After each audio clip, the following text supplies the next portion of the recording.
Hey everyone, ready for something kind of different?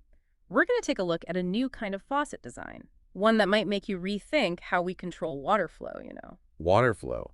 Now you've got me curious. Our source is a blog post, Notes on Home Improvement, Part 72, Alternative Locking Faucet. It's on kianmeng.org, published January 28th, 2025 by an Ang, Part 72. That's pretty dedicated, huh? Seems this blogger has been at it for a while, and in this post, they found a pretty unusual faucet. So what makes this faucet so special? I mean, we've all seen those locking faucets, the metal clamps they put on the handles in restrooms and things like that. What's different about this one? Yeah, good point. You'd think a faucet's a faucet, right? Yeah. But this one's different.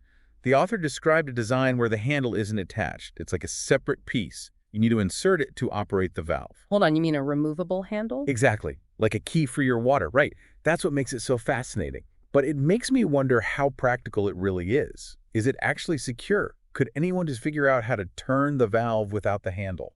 That's a good question, and you're right to be skeptical. The author mentions that it's not completely foolproof. Someone who's really determined could probably find a way around it. But it could be enough to stop someone from just messing with it. Okay, so it's not like Fort Knox, but wouldn't a simple lock be more reliable? What's the advantage of this design over a regular lock? That's where it gets interesting. This two-part faucet might actually be simpler, more subtle. Think of a workshop or a lab where controlling water is important. But you don't need heavy-duty locks. This could be a nicer-looking way to manage access, don't you think? Interesting. So it's more of a deterrent than a real security measure. Like you're not going to stop a determined tinkerer, but you might prevent accidental use or something. Exactly. It all depends on where you'd use it and how much security you really need.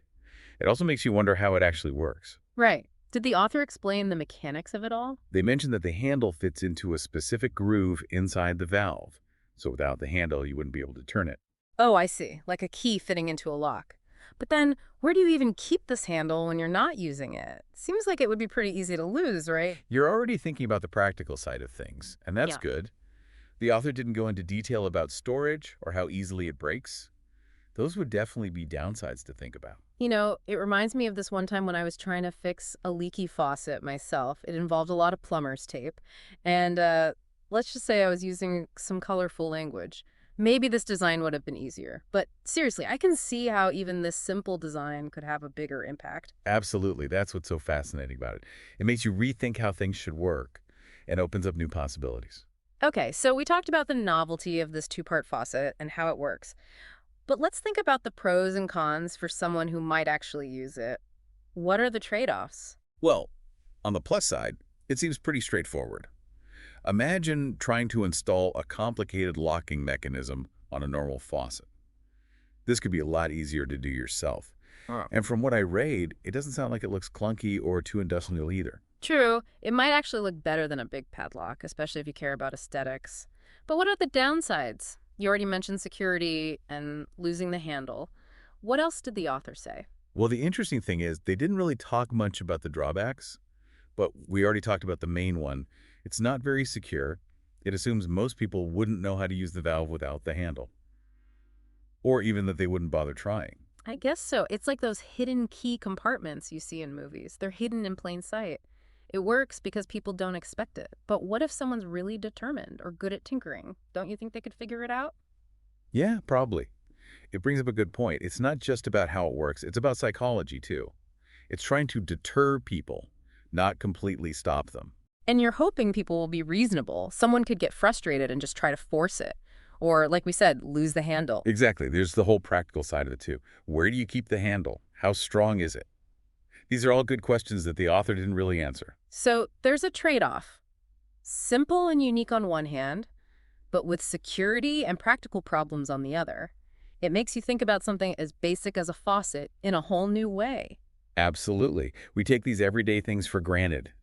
But when you really look at them, there's a whole world of design and engineering behind them. It's like we're getting a glimpse into the mind of this blogger, Ang. 72 posts about home improvement. They must be pretty curious. It makes you wonder what other unusual ideas they've come across. Right, and that's what's great about blogs like this.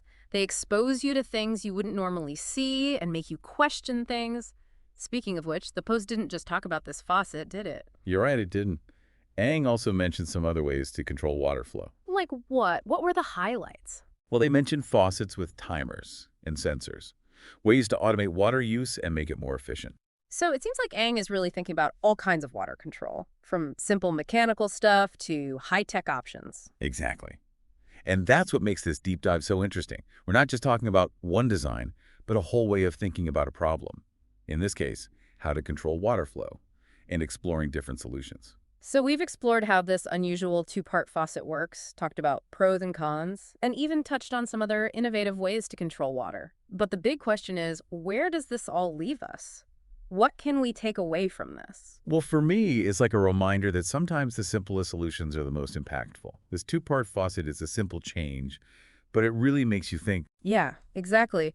It shows how design and security and user experience all come together. It's not just about making something work, it's about how people use it and how secure it needs to be. And those things affect the design. It makes you wonder, could we apply this to other things we use every day? We're so used to things being a certain way that we don't even think about alternatives. Right, it shows how powerful it can be to just question assumptions. This blogger, Aang, found this unique faucet and shared it. Maybe it'll inspire someone else to come up with an even better idea. That's what's so cool about the internet. Ideas spread so fast. So to everyone listening, this might seem like a deep dive into a very specific topic, but we hope it's made you curious too. It raises a good question for you. Could you use this kind of faucet at home? Imagine having one in your kitchen or bathroom with a removable handle. I like that. What would you change about it to make it more practical for a house? Or more secure? Maybe a magnetic lock for the handle so you wouldn't lose it. Or a design that's easier to hold and take off. Maybe even connect it to your smart home so you can control it remotely. That's amazing. Who knows, maybe someday everyone will have two-part faucets. But even if that doesn't happen, the important thing is to be observant and to question things, even the ordinary stuff. Innovation can come from anywhere. So keep your eyes open and don't be afraid to think differently. You never know where you'll find the next great idea, even if it's right in front of you. Just like this two-part faucet. Yeah, and it's like, it makes you think about, we were talking about those timers and sensors. It really seems like Aang is thinking about the future of water, not just controlling it, but using it better. That's a great point. It's not just about the faucet itself. It's about thinking about resources and sustainability, especially these days when water is becoming more and more precious. Exactly. And it's something we should all be thinking about, whether it's a fancy new faucet or just being more mindful of how much water we use. So I guess the takeaway here is that innovation can be found anywhere, even in the most ordinary things, like a faucet. Yeah, and that curiosity is key. Keep asking questions, keep exploring, and you never know what you might discover. And hey, maybe you'll be the one to invent the next big thing in water conservation. That's right. So keep those ideas flowing, just like water. Thanks for joining us for this deep dive, everyone. Until next time.